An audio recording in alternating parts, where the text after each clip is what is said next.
Bienvenue dans Bien entendu, le podcast d'Ampère. Ampère, une association d'assurés partenaire d'AXA. Un podcast fait par vous et pour vous, la preuve par vos mots. Je suis devenu aidant un petit peu brutalement parce que c'est jamais une situation qu'on peut anticiper. J'ai un frère et une sœur qui sont loin, mon frère habite à l'étranger, donc ils aident dans la mesure de leur possible, mais je suis vraiment en première ligne.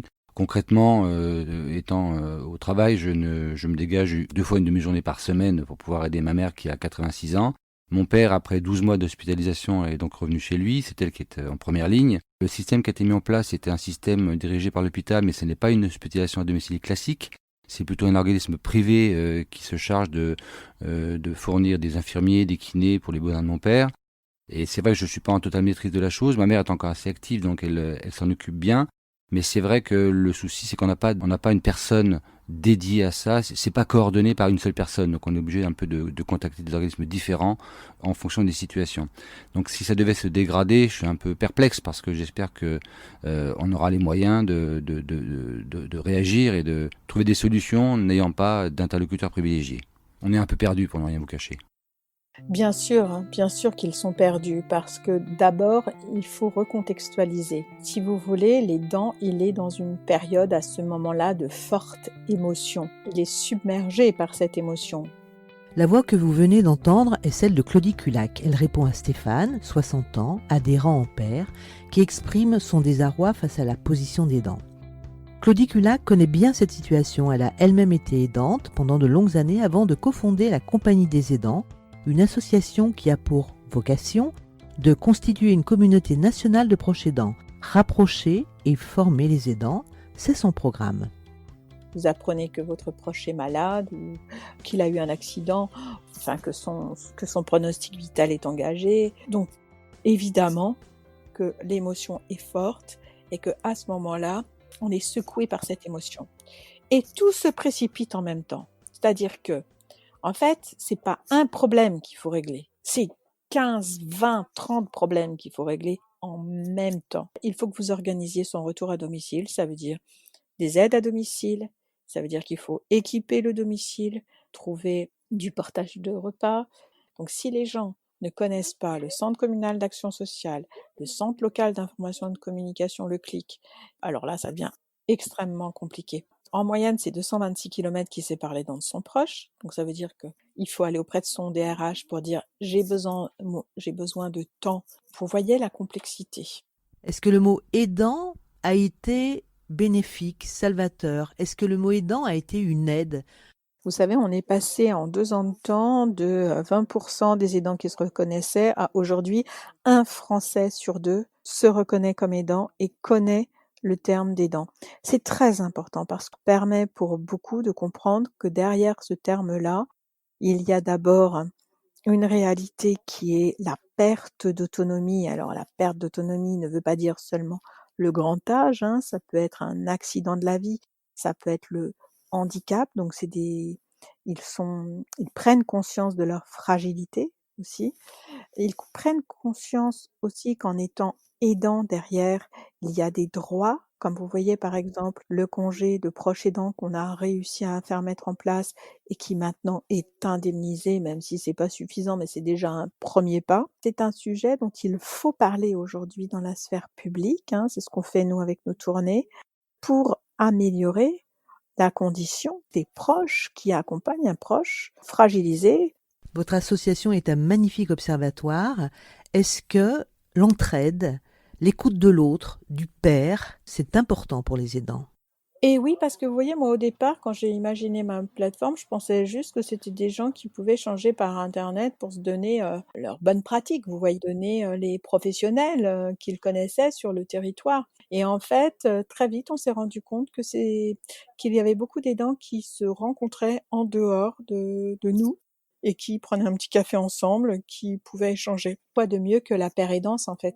Lorsqu'on aborde la question des aidants, on pense souvent que ce sont déjà des personnes qui ont vécu. Est-ce que parmi eux, il y a des jeunes, par exemple? Bien sûr, il y a 500 000 jeunes aidants en France entre 8 et 22 ans qui sont soit un enfant qui vit avec un parent dans les familles monoparentales ou alors un frère, une sœur qui a un proches en situation de handicap et qui, donc, du coup, vont effectuer des gestes, des actes du quotidien que leur proche ne peut plus faire. Donc, les profils types sont très divers et variés.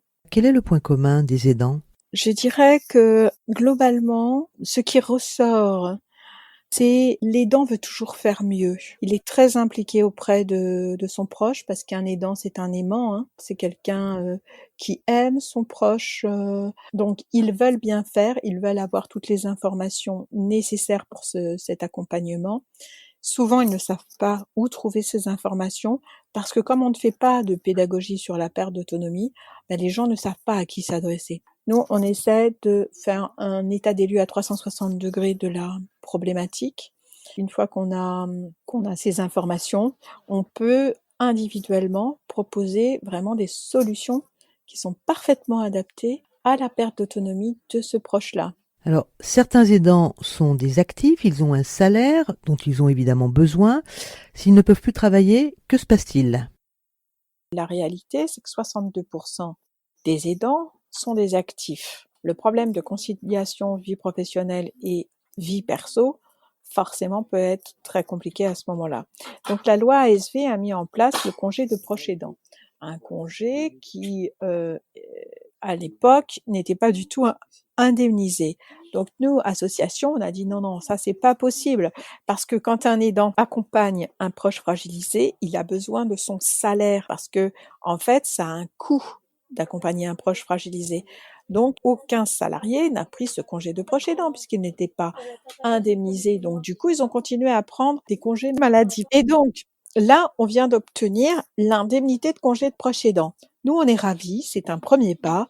Il faut des petits pas et des petits pas. Après, on arrive sur la durée à faire des acquis sociaux qui seront durables. Donc maintenant, la deuxième étape pour nous, ou je devrais dire la troisième étape, c'est que l'État a pris une part de responsabilité, même si, bon, c'est une petite part de responsabilité parce que entre 43 et 52 euros par jour, c'est pas terrible. Mais il faut que les autres parties prenantes prennent leurs responsabilités, les branches professionnelles, les syndicats, les groupes de protection sociale, que tout le monde se mette autour de la table pour aller vers un maintien de salaire.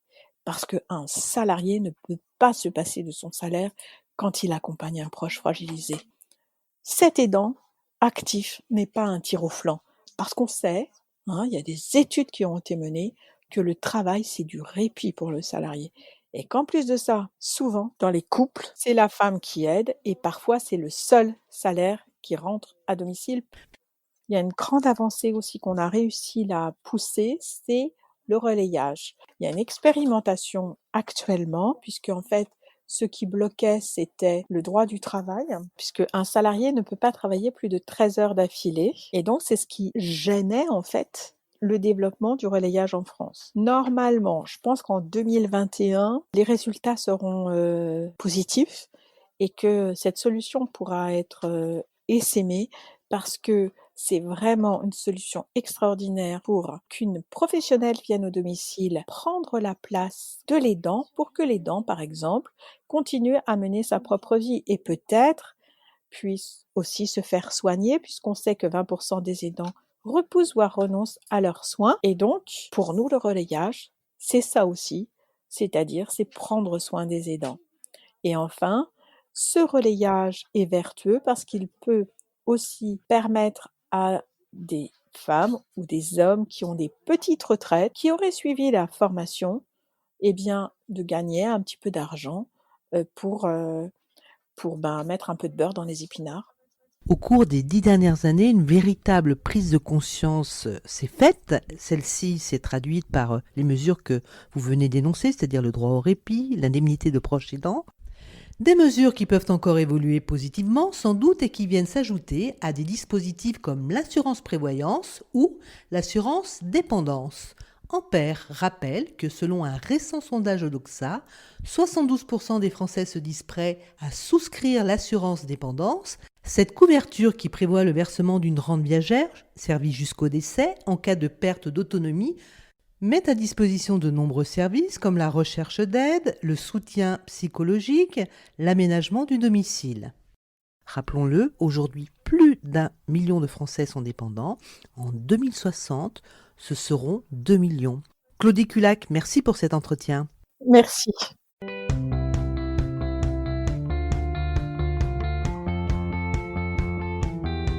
Pour écouter et réécouter ce podcast, rendez-vous sur toutes les plateformes de podcast, Apple Podcasts, iTunes, Spotify, sur le site d'Ampère et celui de Podcasters Media. Surtout, n'hésitez pas à vous abonner, à mettre 5 étoiles. Cela nous aidera à porter haut et fort votre voix. Bien entendu,